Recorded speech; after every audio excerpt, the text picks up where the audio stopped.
Dialysis deja vu for a third election year in a row. There's a push on the ballot to change how the dialysis industry operates. In tonight's Fox 40 Focus, our Capitol reporter Eitan Wallace introduces us to Prop 29 and who's funding the efforts to support and also oppose it. You're looking at a dialysis machine in action.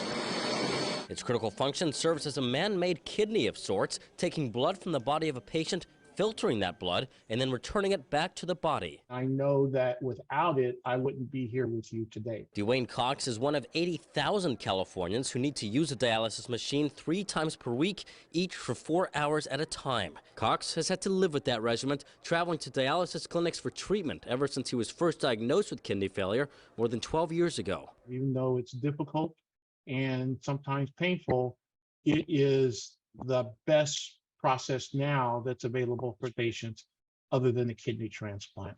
But he worries California's dialysis industry could soon change, and it's all because of this ballot measure known as Prop 29. We have to defeat Proposition 29. Just as we saw with similar ballot measures during the 2020 and 2018 elections, Prop 29 would require dialysis clinics to have either a physician, nurse practitioner, or physician assistant physically on site at dialysis clinics, or in some cases, virtually via telehealth. The Yes on 29 campaign argues such requirements will ensure clinics are prepared for emergency situations. Patients can pass out, they can suffer strokes, they can have heart attacks, or bleed out uncontrollably after or during treatments. And so Prop 29 is about getting a doctor on site for dialysis patients or advanced clinician that can handle life or death situations in an emergency.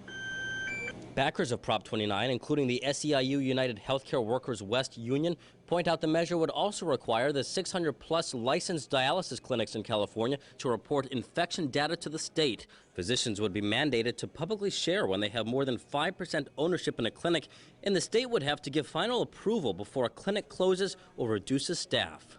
We want to improve the quality of care for patients across the state, and this is the core of our issues, improving quality of care.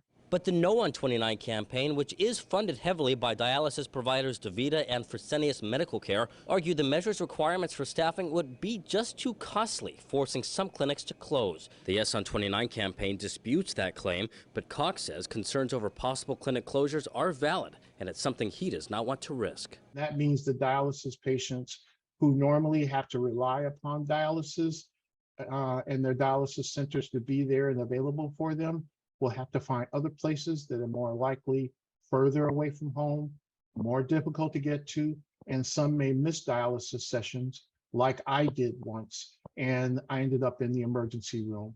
And that's dangerous and scary, and it's life-threatening. Each side, for the third consecutive election, asking for your vote on a ballot measure that has become dialysis deja vu. At the state capitol, Eitan Wallace, Fox 40 News.